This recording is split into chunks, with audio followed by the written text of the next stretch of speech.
Well, do you know what STEM stands for? Don't worry, if you don't, you're in good company, including myself, evidently. New research shows that more than 3/4 of young Australians do not know what STEM stands for. Science, technology, engineering and maths. Well, the report also found that young women in particular are less confident than their male peers when it comes to finding a career in STEM fields. It's this perception that some determined women are out to change. And our very own Chris Kohler has been talking to them.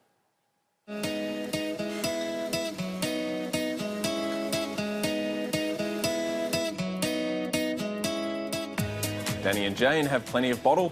The driving force behind Australia's first female-owned brewing company. They've been challenging stereotypes since their business began in 2011. For the two birds, STEM is at the heart of what they do. I guess for the first few years, or 2.5 years, it literally was just Jane and I, two birds, and we wore every hat that you have to when you first start a business. I guess you could say it's been quite a dynamic and pretty fast change and growth for us. I think technology to the business side of things is really important.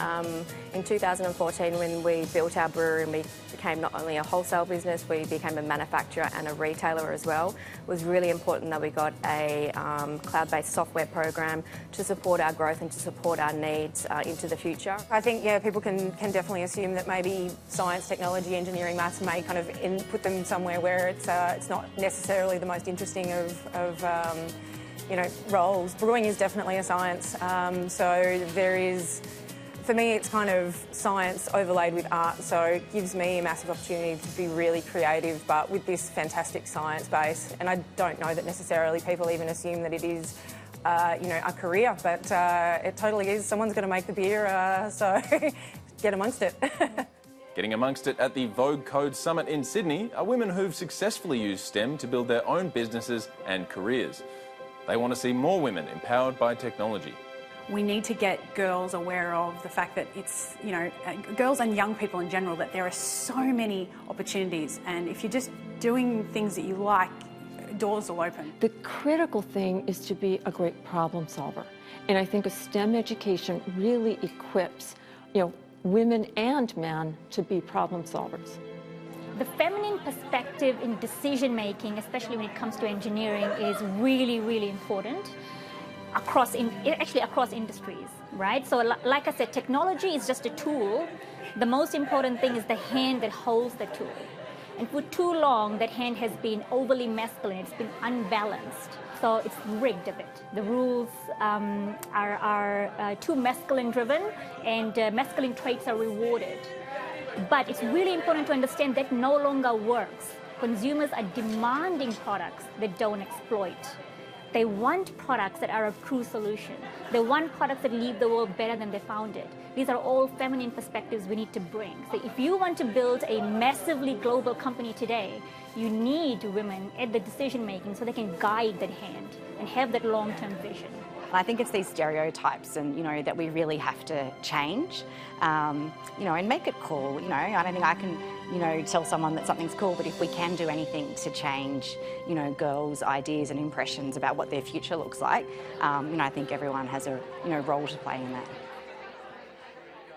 Well, joining us now in the studio is Vogue Australia's Editor-in-Chief, Edwina McCann, and Westpac's Chief Information Officer, Anastasia Cammarato. Thank you both very much for joining us after your incredibly busy week. Anastasia, let me start with you. Look, brewing, you'd think that's a pretty male-oriented industry. It's great to see those girls there. How are we going to change this? It's a big question, isn't it? What's happening in financial services? Well, we're tackling it head on, to be honest. That context, that reality, that STEM skills can end up in brewing, they can end up in financial services, they can end up in food manufacture and so on. Having those stories and talking about them consistently. And the STEM connection to it, vocational?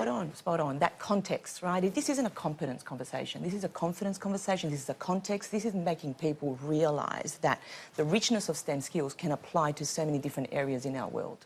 Edwina, I will say thank you very much for coming in, because you've got a shocking sore throat, but you're soldiering on regardless. Look, I will start though. Role models are a big deal in this whole debate, and I think someone like Vogue does play a part in that. But why don't we see more of these type of women, STEM industry women, on the front of Vogue, for instance? Well, you're seeing more in Vogue already, and certainly I do think there will come a day where we want to celebrate that on the cover as well. But we're good at making unfashionable things fashionable. And that's exactly what we're trying to do with our conversation around STEM. It's you're doing so well. I'll give you throw one more at you. It's not just women though. I was staggered at how STEM, the recent research is that a lot of people don't recognise what STEM stands for. Absolutely. This is an issue for all young Australians. And we're aware that on our social media, it's not just young women. We can affect a conversation that's much broader than just our print audience, for example. And we're hoping to start a conversation with other media outlets as well. Yeah, so Anastasia, killer question. Is this right to focus on women who, for some reason, have some... through the gender lens, is this the way to go, or should we just be attacking it across the board? We are tackling it across the board, but there are some specific things, particularly perceptions, that we need to address with women. And considering women form such a large part of the workforce, we need to be listening to what it is that they're looking for so that we can tackle that, so that we can have the role models, so that you can see what you can be, so that you can have that broader conversation that says, it is more about technical skills, it is about creativity, it is about problem solving, it is about team building. It is so much broader. Surely this starts quite early, namely in schools, where students will pick different subjects that they're interested in. Statistics show boys generally more interested in maths and science and do better at it at times. How do you change that in school? The role that parents play and the role that teachers play cannot be underestimated. They are the number one and number two influencers in their children's lives. So then when your daughter comes home and the first thing she says is, I'm not good in maths, and you say, yeah, I expected that, you're actually stereotyping that whole scenario from day one. And girls make an option at 16 to drop maths, to drop science, which then eliminates their career choice at that point.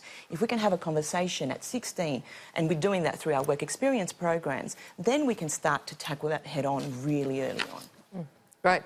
Ladies, thank you very much for joining us.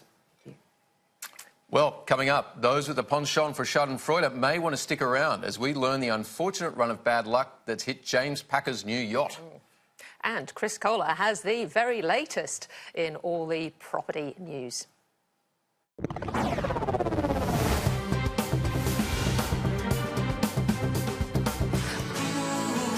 This program proudly brought to you by Westpac. Whoever you're in business for, Westpac is here to help.